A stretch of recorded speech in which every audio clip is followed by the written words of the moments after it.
Hello friends, आज हम लोग जो इस वीडियो में डिस्कस करने वाले हैं वह भाई है DSSP।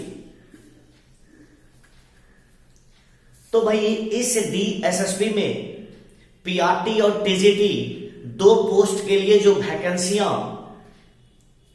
अभी आई है उसमें से PRT के बारे में पहले हम लोग जानते हैं कि 25 से अर्थात 25 मई से फॉर्म फिलअप करने की बात चल रही थी और अभी जो नया TGT का अपडेट हम लोगों को मिला है वह वैकेंसियां कब से भराएगी, कब तक है और किस कैटेगरी में कितने उम्र की छूट मिल रही है और यदि हम लोग इस वैकेंसियां के लिए फॉर्म को फिलअप करते हैं तो तैयारी किस प्रकार से करेंगे और उसमें क्या क्या पूछा जाता है, इसी प्रकार के चीजों पर हम लोग अभी बहस करेंगे।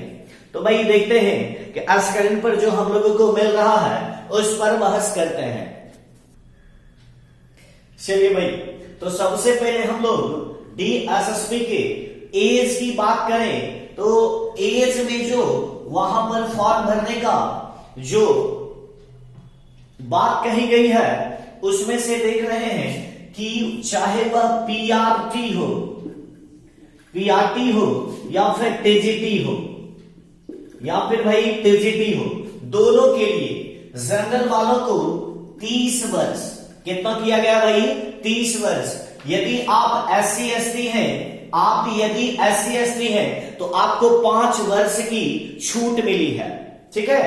और यदि आप लोग OBC हैं तो आपको 3 वर्ष की छूट मिली है और यदि आप PWD हैं तो 10 वर्ष की छूट मिली है। यदि आप PWD में SC और ST हैं तब आपको 15 वर्ष की छूट मिली है और यदि आप PWD में OBC हैं तब आपको 13 वर्ष की छूट मिली है, ठीक है। तो भाई यह जो हम लोगों का एज है यह PRT और TGT दोनों के लिए है। कितना है भाई? PRT और TGT दोनों के लिए एज का है। हाँ, 30 से कम 20-22 वर्ष के भी आप यदि हैं तो आप फॉर्म को फिलअप आराम से कर सकते हैं, ठीक है। हाँ, कुछ बच्चों को प्रॉब्लम होती है कि सर इस फॉर्म को फिलअप केवल और केवल दिल्ली के बच्चे ही करेंगे। नहीं भाई, ऑल इंडिया के बच्चे करेंगे, लेकिन यहां पर एक शर्त कैटेगरी वाले बच्चों के लिए यह है कि यह जो OBC का आपको छूट मिलेगा वह केवल और केवल वही के व्यक्तियों को मिलेगा। यदि आप दिल्ली से बाहर के बच्चे हैं और यदि आप OBC हैं तो आपको छूट नहीं मिलेगी, ठीक है। तो फिर आपको भरना पड़ेगा जनरल वाले कैटेगरी में, ठीक है। इस बात को ध्यान में रखना कि यदि आप किसी अन्य स्टेट के स्टूडेंट्स हैं तो तब आपको OBC का छूट नहीं मिलेगा बल्कि आपको जनरल वाले में भरना पड़ेगा, ठीक है। चलिए, अब कुछ बच्चों को यहां कंफ्यूजन होती है कि सर इस फॉर्म को फिलअप करेंगे तो इसमें से जो क्वालिफिकेशन मांगता है वह क्या है। तो PRT के लिए अलग है और TGT के लिए अलग है, तो उस बातों पर भी हम चर्चा करेंगे। साथ ही साथ इसमें से उस बातों पर भी चर्चा करेंगे भाई कि आखिर एग्जाम का पैटर्न क्या है, कितने मार्क्स से एग्जाम होते हैं और एग्जाम में कौन कौन से सब्जेक्ट से प्रश्न पूछा जाता है, उसकी बात भी हम लोग करेंगे। चलिए, तो भाई हम लोग यदि PRT की बात करें तो PRT और TGT दोनों के लिए हम लोगों का जो क्वालिफिकेशन होगा कि कौन कौन से स्टूडेंट इस फॉर्म को फिलअप कर सकते हैं। तो सबसे पहले हम लोग PRT की बात करते हैं। किसकी बात करते हैं भाई?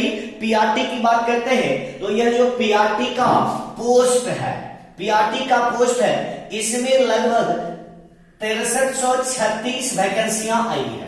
कितना है भाई? 6336, सॉरी 6336 TGT के लिए है भाई, TGT के लिए है और PRT के लिए 554 कितना है भाई? 554 वैकेंसियां हैं। ठीक है, थोड़ा उल्टा बता दिए। चलिए, यदि पीआरटी की बात करें तो पीआरटी में 10+2 के बाद आपको यह जो डिप्लोमा होगा, कोई भी डिप्लोमा 2 ईयर का होना चाहिए। कितना होना चाहिए भाई? 2 ईयर का। हाँ, इसमें यदि बीएड वाले की बात कीजिएगा तो बीएड वाले इस फॉर्म को फिलअप नहीं करें। ठीक है, 10+2 के बाद कोई भी डिप्लोमा में यदि आप स्पेशल डिप्लोमा करते हैं, स्पेशल डिप्लोमा, तो भी आप फॉर्म को फिलअप कर सकते हैं। और यदि आप बीएलएड जो दिल्ली सरकार करवाती है, वह भी यदि कोई व्यक्ति किए होंगे तो वह भी इस फॉर्म को फिलअप कर सकते हैं।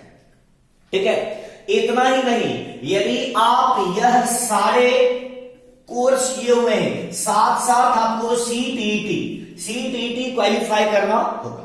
ठीक है, और जो लोग क्वालिफाई होंगे वह सारे लोग इस फॉर्म को फिलअप कर सकते हैं। कुछ बच्चों का मानना होता है कि सर यदि हम डिप्लोमा के सेकेंड ईयर में हैं तो क्या हम फॉर्म को फिलअप कर सकते हैं? भाई, वैसे बच्चे फॉर्म को फिलअप नहीं कर सकते। यह वैकेंसियां आने से पहले आप लोगों का रिजल्ट आ जाना चाहिए। जिन व्यक्तियों का रिजल्ट नहीं आ पाया है किसी भी कारणवश, तो जैसे हम लोग सीटेट में फॉर्म भरते थे उस प्रकार से यहां पर फॉर्म भरने की बात नहीं कही गई। ठीक है, तो वैसे बच्चे इस फॉर्म को फिलअप नहीं कर सकते हैं जो सेकेंड ईयर में है या फिर जिनका रिजल्ट नहीं आ पाया है। रिजल्ट जिनका आ गया है वही लोग इस फॉर्म को फिलअप कर सकते। ठीक है, उसके बाद यदि हम लोग टीजीटी की बात करते हैं, भाई किसकी बात करते हैं? टीजीटी की बात करते हैं, तो इसमें ग्रेजुएशन के बाद आपको बीएड और प्लस सीटेट चाहिए। क्या चाहिए भाई? टीजीटी में ग्रेजुएशन और बीएड और सीटेट भी आपको चाहिए। ठीक है, चलिए, तो हम लोग इस चीज को देख लिए। अब इसका पैटर्न क्या है? इस जो वैकेंसियां यह आई है, इसके एग्जाम का पैटर्न क्या है, हम लोगों को तैयारी किस प्रकार से करना है? सबसे बड़ी बात तो यह है, सबसे बड़ी बात भाई यह है कि आप लोगों को जो यह वैकेंसियां आ गई है, आप लोगों के लिए एक सुनहरा अवसर है, एक बहुत ही बड़ा सुनहरा अवसर है कि एक एग्जाम के बाद आपको जॉब हो रहा और साथ साथ इस वैकेंसियां में आपको इंटरव्यू के लिए नहीं बुलाया जा रहा। केवल और केवल एक एग्जाम के बाद आपको क्या होगा? आपको जॉब मिल जाएगा। कुछ लोगों का मानना है कि सर पीआरटी में केवल और केवल 554 ही सीट है, तो आखिर इतना कम? अरे भाई, आपको केवल और केवल एक सीट चाहिए। 554 तो बहुत ज्यादा है। एक सीट के लिए आप क्या कीजिए? अपने आप को समर्पण कर दीजिए और आपको वह एक सीट प्राप्त होगा।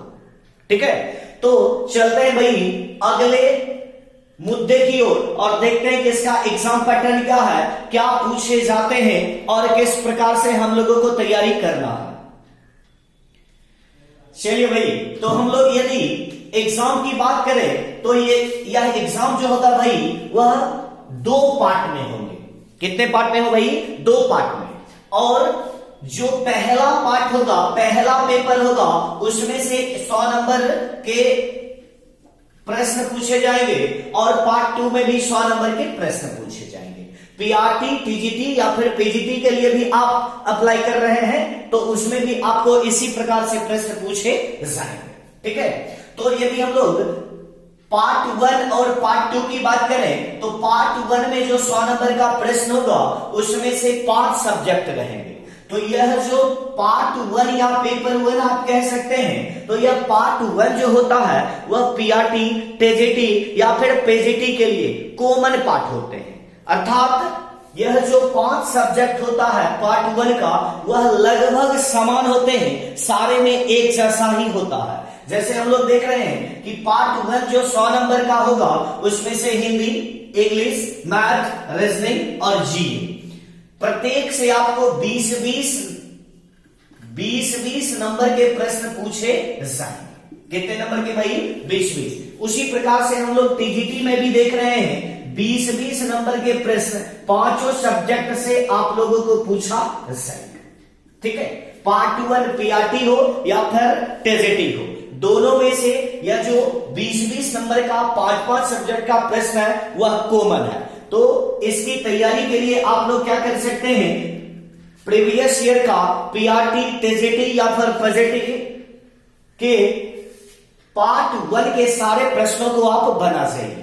यदि हम लोग पार्ट 2 की बात करें तो भाई पार्ट 2 में जो पीआरटी में आपको पूछा जाएगा, तो आप जो डिप्लोमा में कुछ पढ़े थे या फिर बीएड डीएलएड में जो पढ़े थे, अर्थात पेडागोजी पार्ट से 100 नंबर के प्रश्न अर्थात 100 प्रश्न पूछे जाएंगे, ठीक है।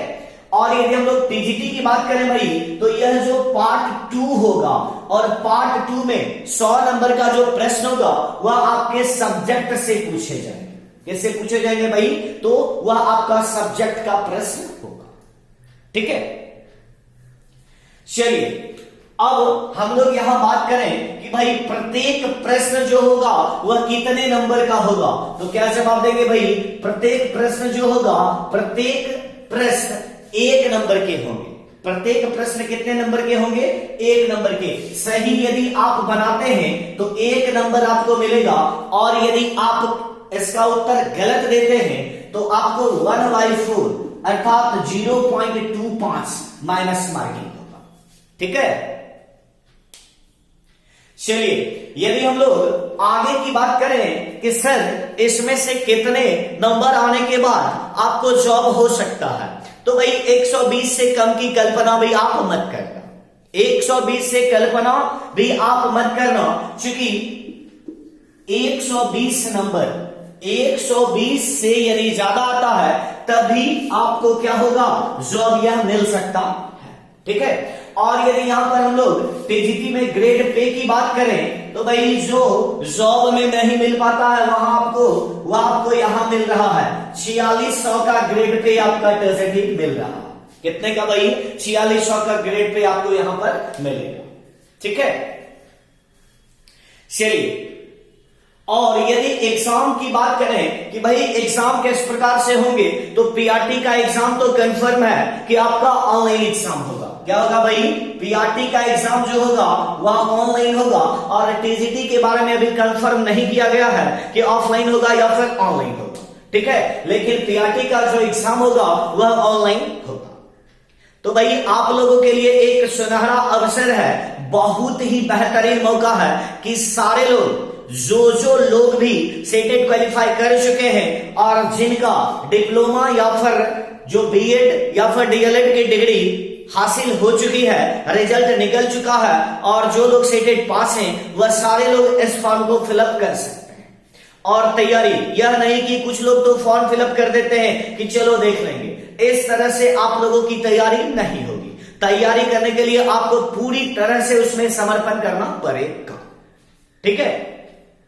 फिर हम लोग इस मुद्दा पर फिर मिलेंगे कुछ बचे हुए चीजों पर बहस करने के लिए अगले वीडियो में, ठीक है। तो भाई फिर मिलते हैं अगले वीडियो में, तब तक के लिए गुड बाय। और यदि आपको ठीक लगा होगा, अच्छा होगा, और यदि समझ आ गया होगा तो भाई अपने दोस्तों में शेयर भी इसे जरूर कीजिए। और जो लोग अभी तक इस चैनल को सब्सक्राइब नहीं किए हैं वह लोग इस चैनल को सब्सक्राइब जरूर करें, ताकि कोई भी नया वीडियो आप लोगों तक बहुत जल्द मिलता रहे, ठीक है।